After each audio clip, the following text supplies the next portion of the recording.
You know what people say? They always say, words hurt. That's what they say. Gotta watch what you say, because words hurt.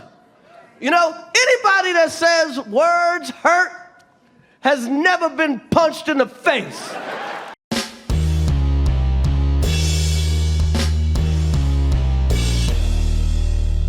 How's everybody doing? My name is Anthony Brian Logan, and today we got to talk about Chris Rock finally addressing the Will Smith slap at the Oscars almost 1 year later. Oh yeah, it's been almost a year. The slap happened late March 2022.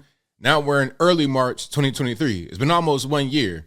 Now people were saying that he should have sued. I think Jim Carrey said that, Chris Rock should have sued and got a bunch of money. But I think this Netflix special that he did addressing the slap is going to bring in a lot more money than the lawsuit. And there's no court process and you don't got to pay lawyers. You just get paid from Netflix to go in there and speak your mind. Now, if you want to see the full thing, I cannot play that here, obviously. It's on Netflix. Check it out.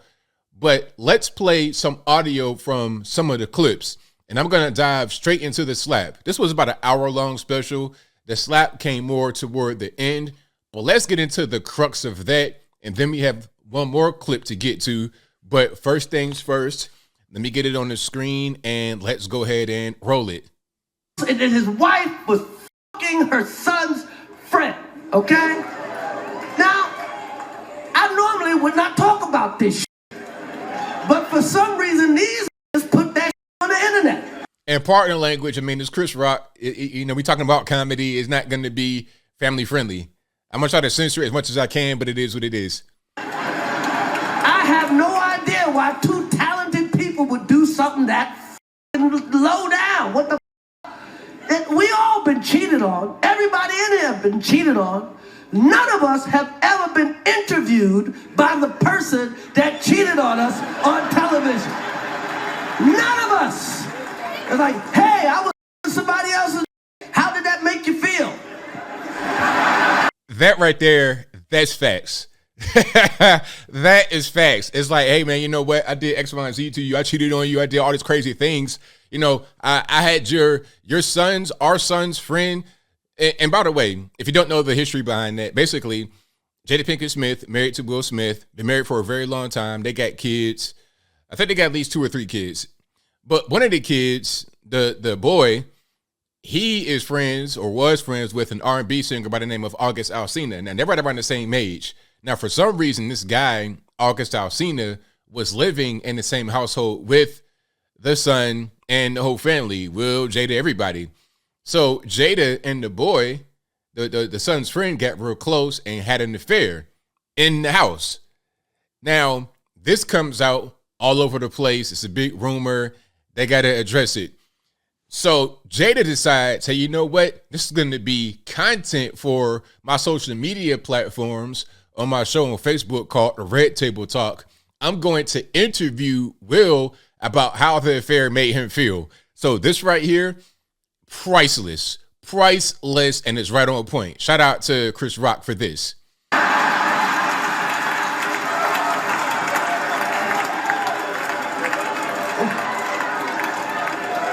Why the would you do that?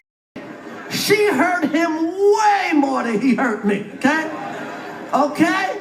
And by the way, he does that shit. Everybody in the world called him a bitch. Now, what he's talking about is Will going on the show, talking about the whole interview. It was so cringe. It was ridiculous. And he was roasted by every black platform known to man. Like he's about to say right here, they all roasted him. They all got on this case. Everybody. This was a thing. He was not respected at all for that move. I tried to call him and give him my condolences. He ain't pick up for me. Everybody called that man a bitch. Charlemagne called him a bitch. The Breakfast Club called him a bitch. And The View and The Talk and every rapper and the Drink Champs called him a bitch. Everybody called him a bitch. Called his wife a predator. Everybody called him a bitch. That's facts. Everybody. Facts. And who's he hit? Me. A nigga he know he could beat. That is some big ass shit. Now, if you don't know about Chris Rock, obviously he had a show on TV called Everybody Hates Chris. And the premise of the show was about him growing up in Brooklyn, New York, and getting beat up all the time. Like, Chris Rock getting beat up is like part of his whole his life. That's just part of it.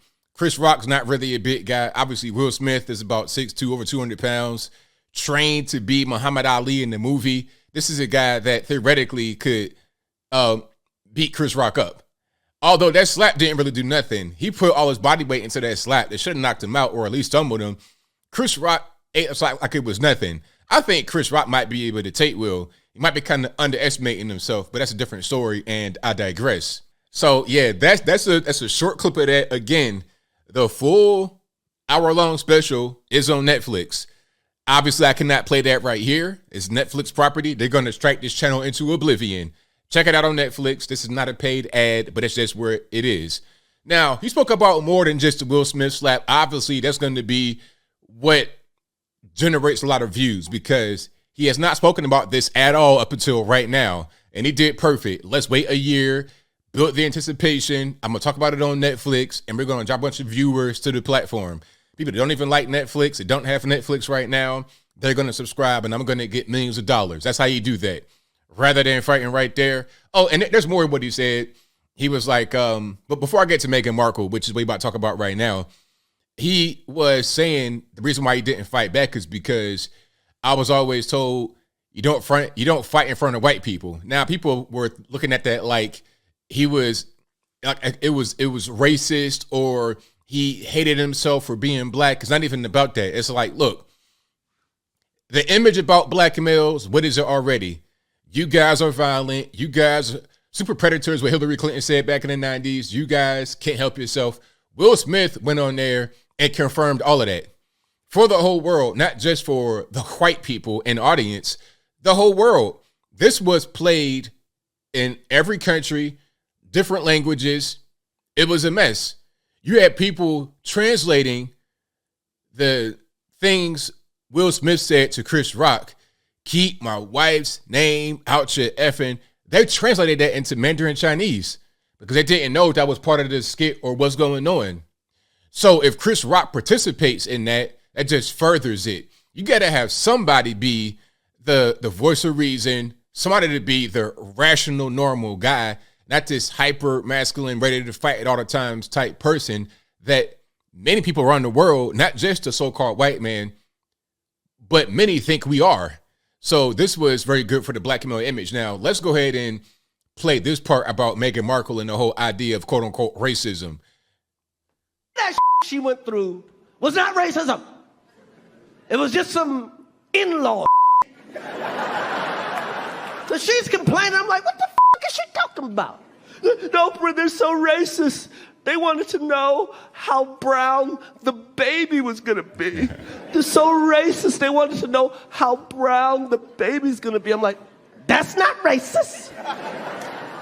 Because even black people want to know.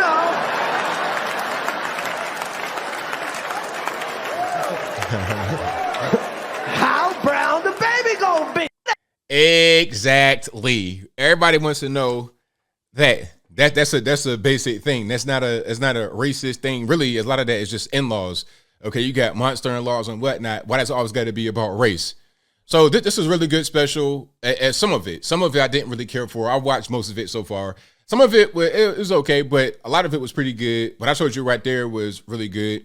But I think I'll leave that right there for now. And what say you? Have you seen the entire special from Chris Rock called Selective Outrage on Netflix?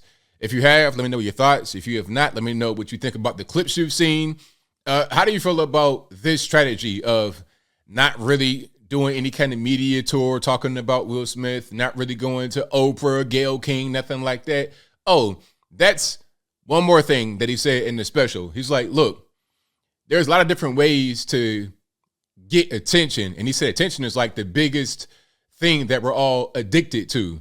And the way to get a lot of attention is to become a victim. Now, you have real victims out there, people that actually been victimized, but everybody can't be a victim. You got emergency rooms full of people with paper cuts.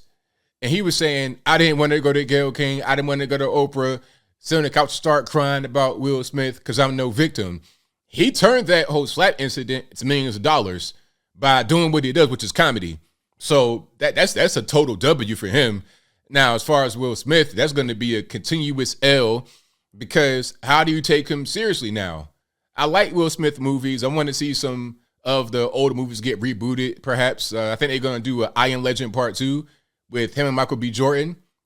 But I want to see it. But if Will didn't do that, then there would be a higher level of anticipation from me toward that movie.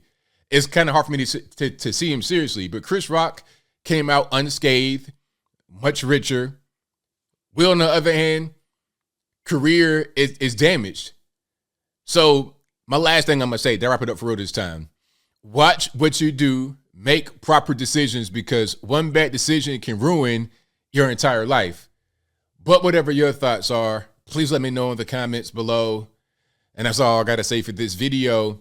If you like what you heard, please comment, rate, share, and subscribe.